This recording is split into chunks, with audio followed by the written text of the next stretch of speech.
Hello CAPF aspirants.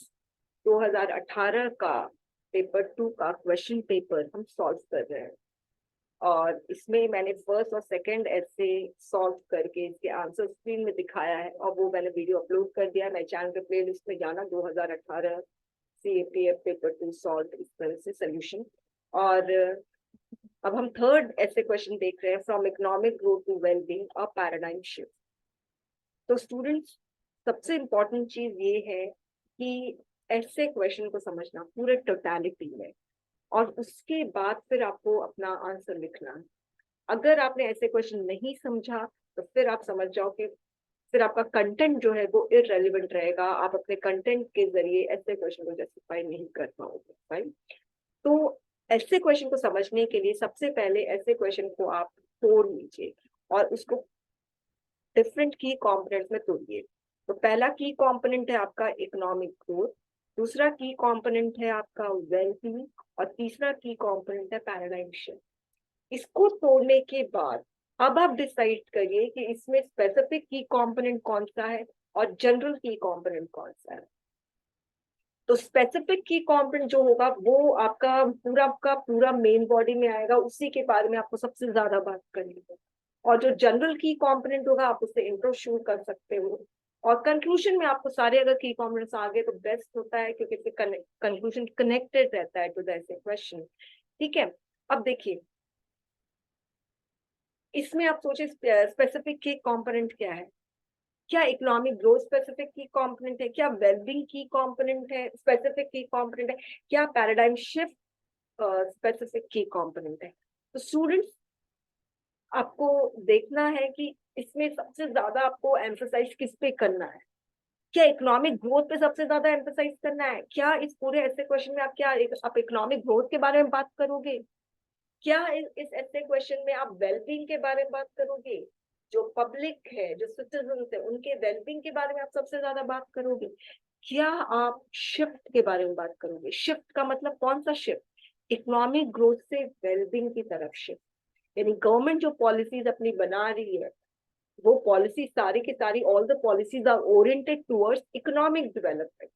तो क्या government को अपना जो ओरिएंटेशन है उसको क्या चेंज करना है from economic growth to wellbeing? क्या हम उस शिफ्ट के बारे में बात करना है? सोचने की बात है। तो स्टूडेंट्स, आप ये की कॉम्पोनेंट नहीं हो सकता है, स्पेसिफिक की कॉम्पोनेंट नहीं हो सकता, वेलबींग भी नहीं हो सकता है, ये है स्पेसिफिक की component.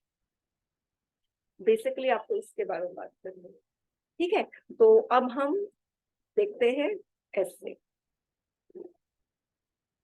Policymakers and economists often treat GDP as an all-encompassing unit to signify a nation's economic growth and societal well-being.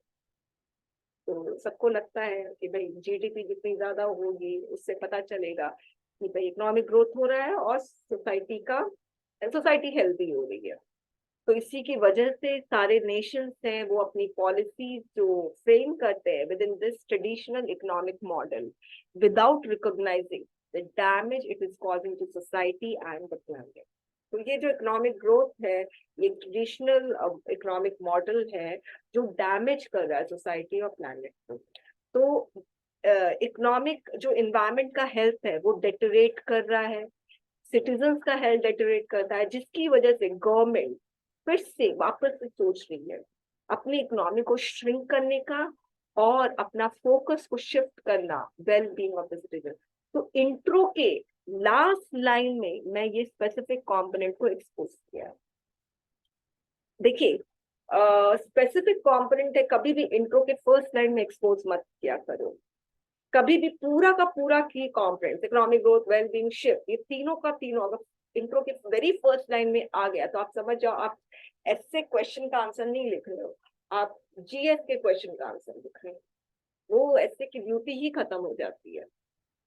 तो आप लोगों को बेस्ट तो ये सेकंड पैराग्राफ में, मगर कभी कभी क्या होता है कि हमारे पास इतने वर्ड्स नहीं होते हैं, बहुत लिमिटेड वर्ड्स है, उसी में हमें जस्टिफाई करना है। तो कभी कभी ऐसा भी हो सकता है हम इंट्रो में ही सारे ऐसे क्वेश्चन को एक्सपोज करते हैं। ठीक है, तो मैं इंट्रो में ही इकोनॉमिक ग्रोथ के बारे में आ गई, ये रहा इकोनॉमिक ग्रोथ, इसकी कंपोनेंट को एक्सपोज कर दिया। ऐसा नहीं कि ऐसे मतलब कि प्रॉपर तरीके से कनेक्ट करके फिर मैं वेलबींग पे आई और मैं शिफ्ट पे भी आ गई। तो तीनों की कंपोनेंट आपका by the end of the first para ये सारा एक्सप्लोर हो गया। अब मैं सेकंड पैरा में आ रही हूँ, सिटीजन्स वेलबींग। अब सिटीजन्स वेलबींग का मतलब क्या होता है? इसका मतलब होता है कि अब मुझे वेलबींग के बारे में बताना है कि वेलबींग में मतलब होता है कि बेसिक नीड सबको मिले, रिसोर्सेस का डिस्ट्रीब्यूशन हो और हेल्दी हो। अगर बेसिक नेसेसिटी जैसे हेल्थ, फूड और सिक्योर फील करे तो ये इसकी वजह से क्या होगा, प्रॉस्पेरिटी और हार्मनी आएगा। तो इस डायरेक्शन में एक्ट्स लाइक, देखिए अब दोनों पैराग्राफ कितने अच्छे से कनेक्ट हो रहा है इन दिस डायरेक्शन, यानी ये ताकि सारे सिटीजन्स हेल्दी रहे, सिक्योर फील करे।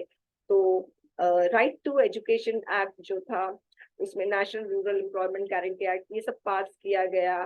ठीक है, गवर्नमेंट ये सब भी अप्रूव किया, मार्केट रेलिवेंट ट्रेनिंग दिया यूथ को ताकि सिटीजन्स एम्प्लॉयड हो जाए, ताकि वो लोग नेशन के डेवलपमेंट में कंट्रीब्यूट करें। और फिर वेलबींग में मतलब क्या होता है, हेल्दी भी हो। ठीक है, और अगर अब देखिए यहाँ पर मैं बता रही हूँ कि अगर हम शिफ्ट कर दिए तो इससे क्या फायदा होगा। इससे फायदा होगा कि अगर एम्प्लॉयड रहेंगे तो नेशन के जीडीपी में कंट्रीब्यूट करेंगे, अगर हेल्दी रहेंगे तो क्या होगा, a well-being city must also be healthy. Reducing inequality of access to health is essential to promote better health outcomes. In this regard, revamped Khelo India program, National Rural Health Mission, Inclusive India are commendable efforts to taken by the government.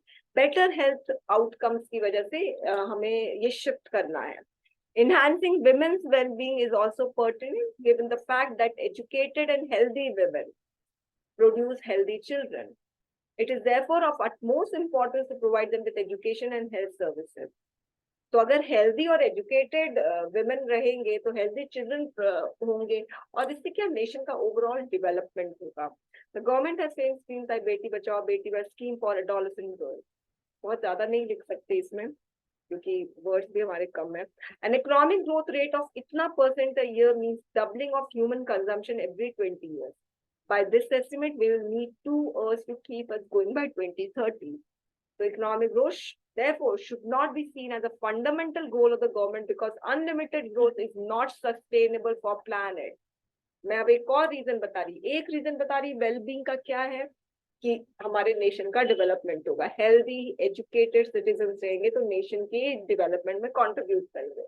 दूसरा, अगर unlimited growth रहेगा तो वो planet के लिए sustainable नहीं है population के लिए। The world nation therefore need to think their traditional economic model and gradually shift, ये है आपका specific component, and shift their focus to the well-being of their population and environment.